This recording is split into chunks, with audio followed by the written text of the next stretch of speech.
Okay, Mark, I want to go back to you in Washington. So give me your opinion. Should there be an intervention, an armed intervention, to overthrow this regime in Damascus? And if should do that, if we should, it is a caveat, then should we do it with Bahrain as well? Go ahead.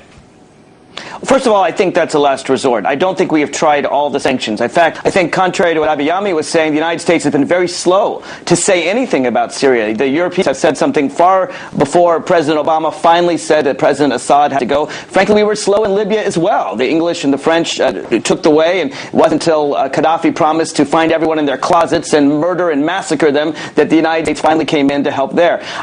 In terms of an armed intervention, that's for the Syrian people to decide. This is their revolution. Again, in today's Washington Post, as they talk about the murder of this pacifist, Matar, the person used to hand roses to the soldiers and hand them water, and the people who firmly believed in nonviolence. In fact, he would chant, peaceful, peaceful, as the soldiers were killing the civilians. It's up to them to decide whether armed intervention is the right way to go. Unfortunately, the more pacifists are murdered, the more the Syrian regime will be likely to face armed intervention. If the people of Syria do take up armed intervention against the government, then I think the West has to seriously consider to have a no-fly zone, much as they did in Libya. But we haven't reached that step first. I want to see harsher sanctions. I want to see harsher sanctions from the Europeans. They have gas deals with Syria. They don't expect until November. Let's expire them now. Let's put a lot of pressure on this regime to stop massacring its own people. George, if I can go to you, it seems like a pattern is starting now, and if we look at Libya as that pattern, you start with a no-fly zone, then you have, the resolution 1973, and then there was, by any definition, by any standard, that resolution was very much abused, and I don't care about the outcome at this point, but let's look at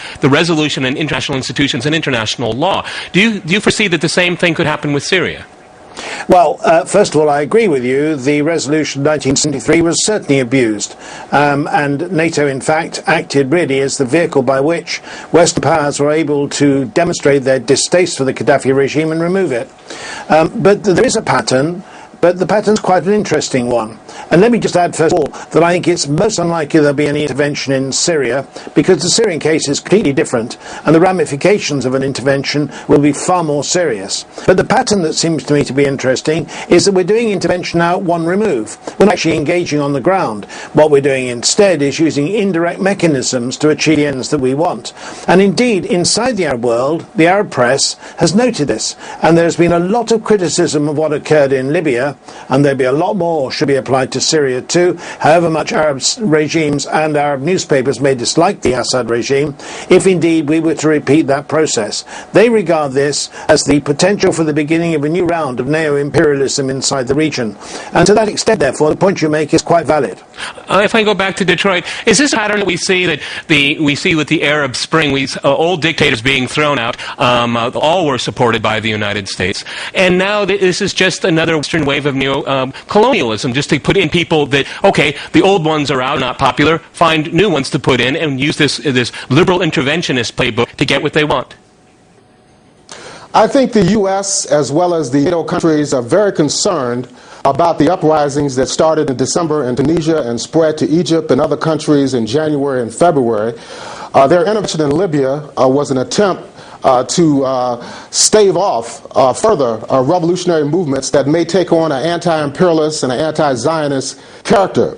And that is why they are now in Libya trying to control the political direction of the country there. That's why Mr. Sarkozy and Mr. Cameron, it was announced today that they were in Tripoli. This is indicative of the fact that this so-called revolution in Libya was nothing but an effort at regime change that was hatched in Washington, London, and in Paris. And they want to do the same process, carry out the same process in Syria as well as Iran. And why have they not intervened in Bahrain and in Yemen, where we've also had atrocities being committed by the regimes there? Because those regimes do the bidding of the United States, they do the bidding of the British and the French. And of course we have to keep all these factors in consideration when we analyze what is going on in the region. We cannot say that what happened in Egypt and in Tunisia earlier in the year is the same type of process that developed in Libya and what is going on now in Syria, because those regimes have been targeted for decades for destabilization by the United States and by other Western industrialized countries. We have have to keep all of these variables in mind. In Libya, they engaged in over 20,000 sorties. There was over 7,500 airstrikes against that country of 6 million people, which had no air defense. There was never any substantial evidence that massacres had occurred inside of Libya. If there had been, the evidence would have been shown to us over the various cable and satellite television stations throughout the world. All right, if I can interrupt here, if I could jump in here, Mark, again, I see you dissenting. Go ahead. I do. I think Abiy gives no credit to the people of the region. It's as if they're pawns in some imperialist game. Look, the people of Libya, like the people of Syria, like the people of Iran, like the people of Egypt, like the people of Egypt, like the people of Yemen and Bahrain, all of them want freedom. All of them want a voice. All of them are tired of corrupt dictatorships who massacre their own people. In the case of Gaddafi, Abiy says there's no evidence he massacred his own people. Listen to the words of Gaddafi himself when he said, "We will find you in your closets. We will show no mercy." This is a man who was threatening to massacre virtually everyone in Benghazi. And Abiy says it's all about a neo-imperialist design. Well, look, whatever games the Western powers or Russia are playing, I'm happy to discuss with you. But no one should doubt this is an indigenous movement of people who are seeking their own freedom. This, by the way, makes it very different from the war in Iraq, which I was very much opposed to when the United States imposed its will on the ground. These are people who are asking for their own freedoms, and the West has been very late to support their cause. I'm glad we are. George, if I can ask you, I mean, there is an element of hypocrisy here. We've already heard it. I mean, why not Yemen? Why not Bahrain? Because these are just Western allies or very friendly to Western powers. But Syria isn't. And I'd like to point out, I mean, sure, Europe has more trade connections with Syria, but when the United States talks about sanctions, it ended any kind of trade relationship years ago. So, I mean, what kind of leverage is there? But, George, I'd just like to stay with the double standard. In the region, it is a patent double standard, isn't it? Well, you know, I'm afraid international relations is characterized by hypocrisy anyway. States do what they can, not what they might like to do, or what they may claim they like to do. So norms don't really apply, practicalities do, and in this case, it was easy to intervene in Libya.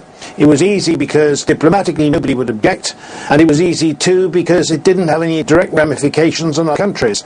That's simply not true in the case of Syria, and therefore it was late in the day that we began to hear condemnations of the Assad regime, and despite the huff and puff from Washington, we haven't yet heard anything to suggest there's going to be military intervention. No European state has suggested that either, nor will they. They can't simply afford it or become engaged in it, and the result is that the only mechanisms available are sanctions against the regime, which is, quite frankly, massacring its own people. And let me just add, in Libya, the regime certainly did massacre its own population, and there is evidence of it, and it is known.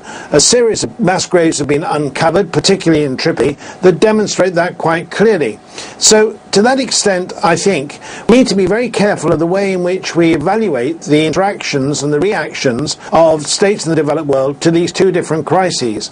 And let me make another point too. Actually, nobody really wants Assad to go. Exactly. I believe he will go. Exactly. I think that's a very interesting point. If I could ask Mark here, we have to be careful what we wish for, because what could replace Assad? Okay, are we going to have ethnic strife? We're going to have religious strife. I mean, it's easy to start these things, but it's very, very rarely do you get the outcome that you hope for. I think we've seen that over the last decade.